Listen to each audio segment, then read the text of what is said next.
Chris Jericho returns to WWE. Jericho hints as John Cena's last opponent at WWE Raw 2025. They're doing it again.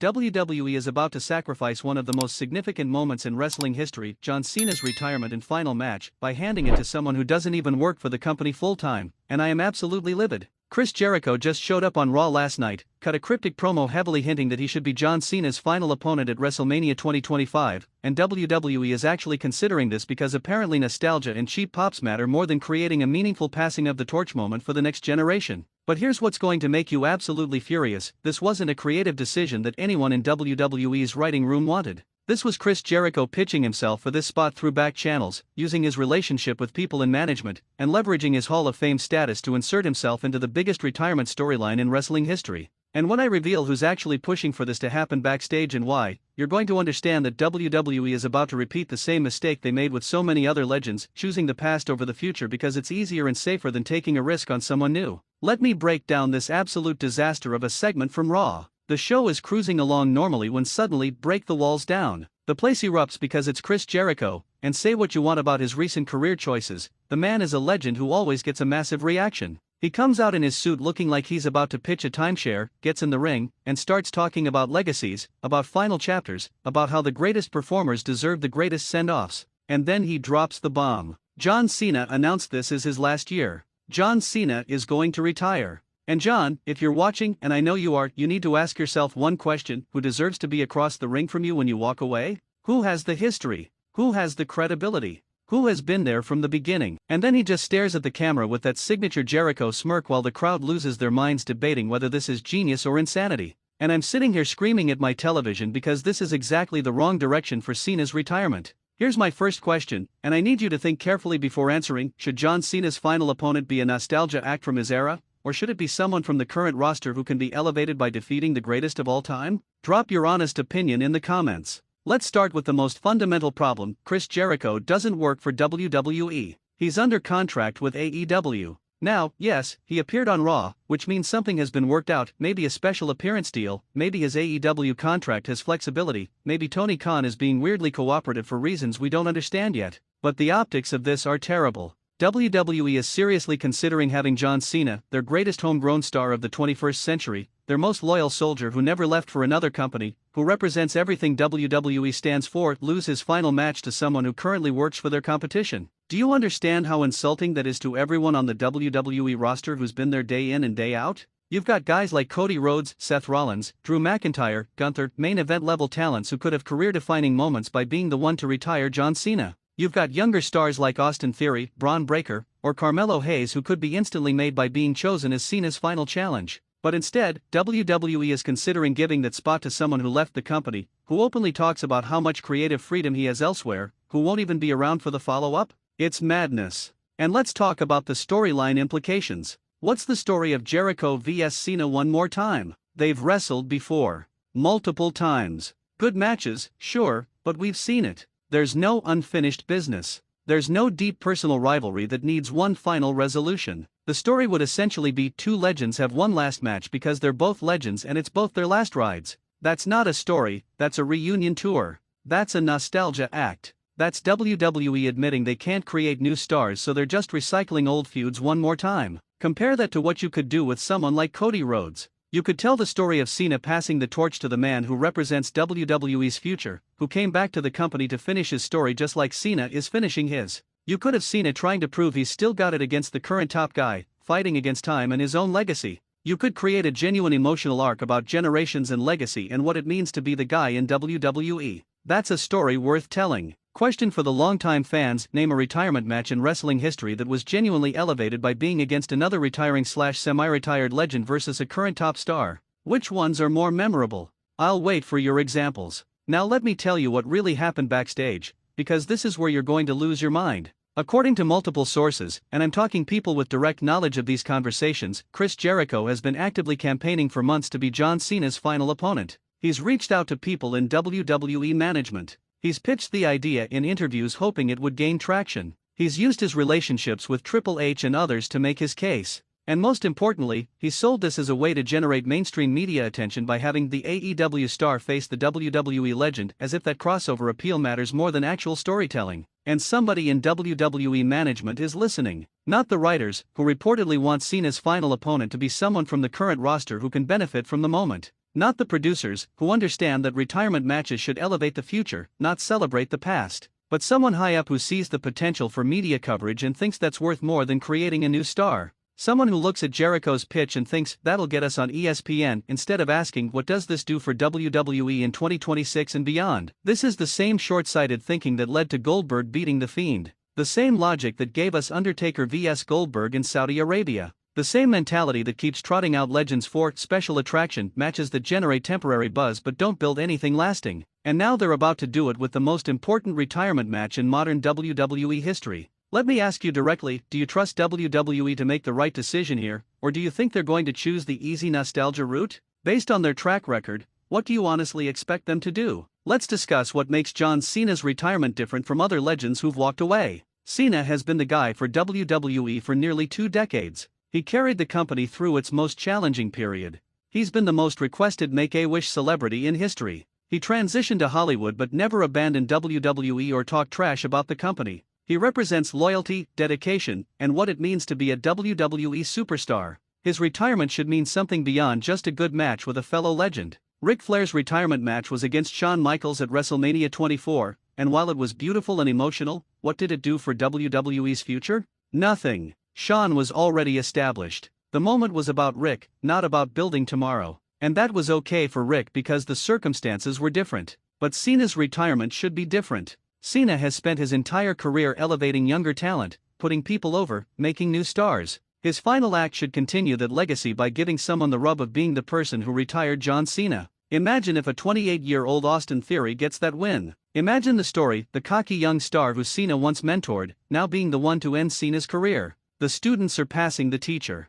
Theory would be instantly legitimate as a main event player. That's worth infinitely more than Jericho getting another WrestleMania moment. Or imagine Gunther, the ring general, the man who represents pure wrestling excellence, being the immovable object that finally forces Cena to realize his time has passed. You create a passing of the torch from one generation's standard bearer to the next. You establish Gunther as not just a great worker but as the man in WWE. That builds your future. Trivia question: John Cena has faced Chris Jericho multiple times throughout his career. Can you name the pay-per-view where they had their first major singles match? Test your Cena/Jericho history knowledge in the comments. But here's where it gets even more frustrating. Chris Jericho in 2025 is not the same Chris Jericho who was WWE's top heel in 2008. He's 54 years old. He's been wrestling for over 30 years. He's had incredible matches recently in AEW, I'll give him that credit, but he's also had some matches that clearly showed his age. And most importantly, he's not going to be there after WrestleMania. Win or lose, Jericho goes back to AEW.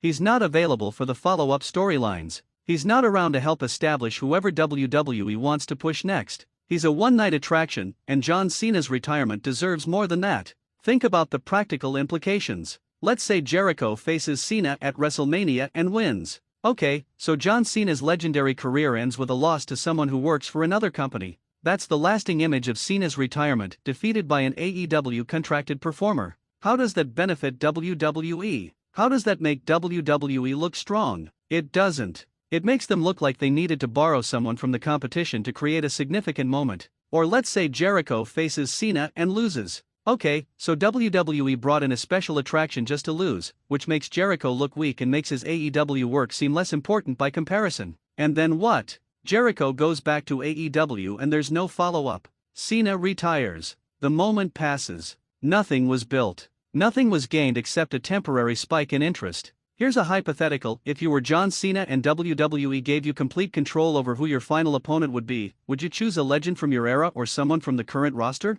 What do you think Cena himself actually wants? Now let's address the "but Jericho and Cena have history" argument, because I know that's what some people will say. Yes, they've had great matches. Yes, they've been rivals throughout Cena's career. But they don't have unfinished business. Their story was told. Jericho was one of many great opponents that Cena defeated on his way to becoming the legend he is. That chapter is closed. Reopening it doesn't add anything new to either man's legacy. Compare that to potential new rivalries that could be created. Cena could face someone he's never faced before in a significant singles match. Cena could face someone who represents something different than what Cena represented: a different style, a different era, a different philosophy of wrestling. Those matches have built-in intrigue because we haven't seen them before and we don't know what they'll look like. But WWE, and apparently Jericho, are banking on familiarity being more valuable than novelty. They think you know these guys, you know they have chemistry, therefore this is the safe choice, is better than this is fresh, this is unpredictable, this could create a new star even though the latter is objectively better for WWE's long-term health.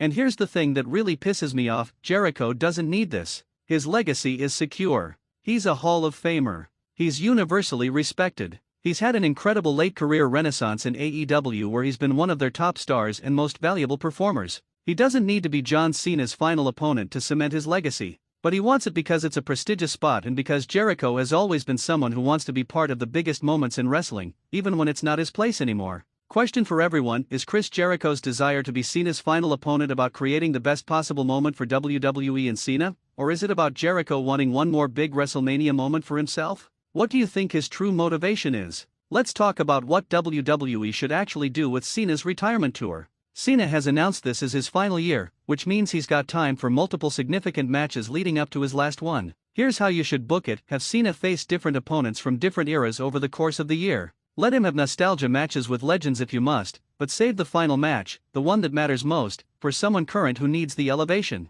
Have Cena face Randy Orton one more time, those two have incredible history and Orton is still full-time. Have Cena face AJ Styles in a dream match rematch. Have Cena face Kevin Owens to call back to their incredible feud. Give fans those reunion matches throughout the year. But when you get to WrestleMania, when you get to the absolute end, that's when you put Cena across the ring from the future of the company and you pass the torch in the most meaningful way possible. That's how you honor Cena's legacy, not by giving him a greatest hits tour with zero consequences, but by making his final match matter for WWE's future. That's how you make his retirement meaningful rather than just sentimental. But if the reports are true, if WWE is seriously considering Jericho for this spot, then they've learned nothing from their past mistakes. They're choosing the easy, safe, nostalgic route over the brave choice that would actually benefit their company long-term. And that's not just disappointing, it's borderline incompetent from a business standpoint. Here's a booking challenge: you book John Cena's final match. Who's his opponent, what's the story, and how does it end? Give me your fantasy booking in the comments and let's see who has better ideas than WWE's creative team.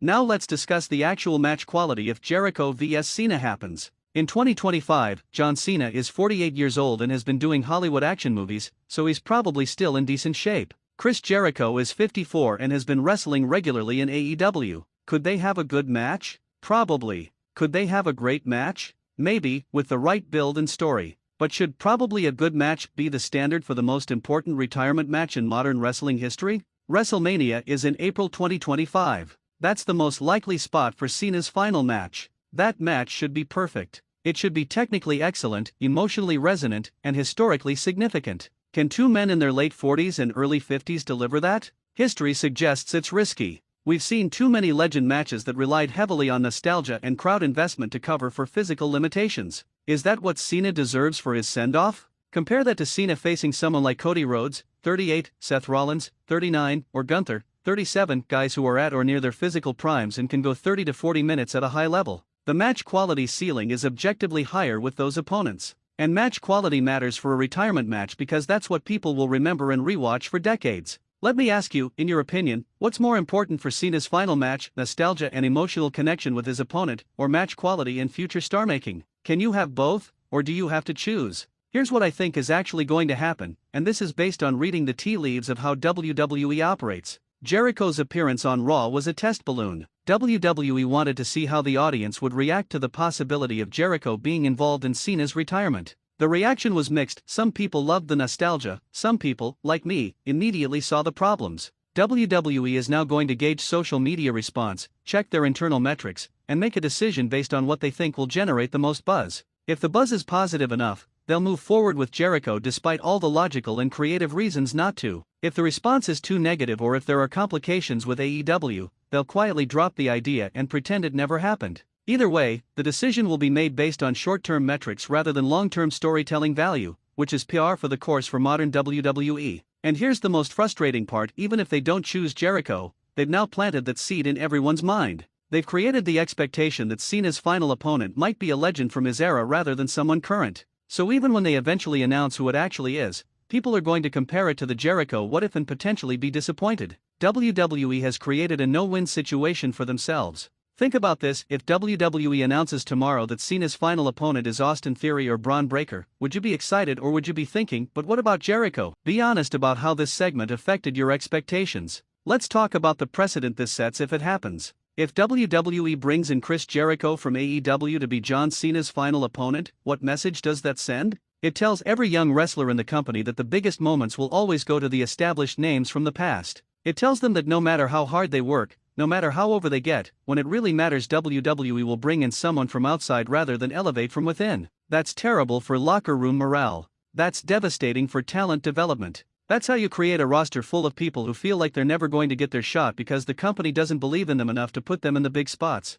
And long term, that's how you end up with a roster full of people counting down the days until their contracts expire so they can go somewhere that will actually feature them prominently. WWE has been getting better about creating new stars. The Bloodline story created multiple stars. Cody's championship run has been great. Gunther has been positioned incredibly strongly. But if they fumble Cena's retirement by giving it to Jericho, it undermines all of that progress. It shows that when push comes to shove, WWE still doesn't trust their own roster to deliver the biggest moments. Final question before we wrap up: if Chris Jericho becomes John Cena's final opponent, will you still watch WrestleMania 2025? And more importantly, will you feel like Cena's retirement was handled correctly? Give me your gut reaction. Here's the absolute bottom line. Chris Jericho returning to WWE and hinting at being John Cena's final opponent is a terrible idea that prioritizes nostalgia and short-term buzz over long-term star-making and meaningful storytelling. Jericho doesn't work for WWE full-time. He doesn't need this moment for his legacy. And most importantly, giving him this spot robs a current WWE star of a career-defining opportunity. John Cena's retirement should matter. It should mean something beyond just a good match and some tears. It should be about passing the torch to the next generation, about establishing who's going to carry WWE forward after Cena is gone. Wasting that moment on another legend is short-sighted, creatively bankrupt, and disrespectful to the incredible roster WWE has built. Chris Jericho is a legend and a Hall of Famer who's had an incredible career. But this isn't his moment. This is Cena's moment, and more importantly, this should be someone else's moment, someone who's going to be with WWE for the next 10 years, someone who can be elevated by the prestige of retiring John Cena, someone who represents WWE's future rather than its past. If WWE makes the mistake of choosing Jericho for this spot, they'll get their temporary media coverage and their social media buzz. And then it'll be over. Jericho will go back to AEW, Cena will retire, and WWE will be left wondering why they don't have any new top stars. The answer will be obvious, because when you had the chance to make one, you chose nostalgia instead. So yeah, Chris Jericho returns to WWE and hints at being John Cena's final opponent at Raw 2025. It's generating conversation. It's got people talking. And it's potentially setting up one of the biggest booking mistakes in recent WWE history. That's your breaking news. That's your shocking return. And if you're not angry about the implications of this, then you're not thinking about what's best for wrestling's future, you're just enjoying the temporary hit of nostalgia without considering the long-term cost. We deserve better. Cena deserves better. And most importantly, the next generation of WWE stars deserves their moment instead of watching another legend take the spot they should have earned.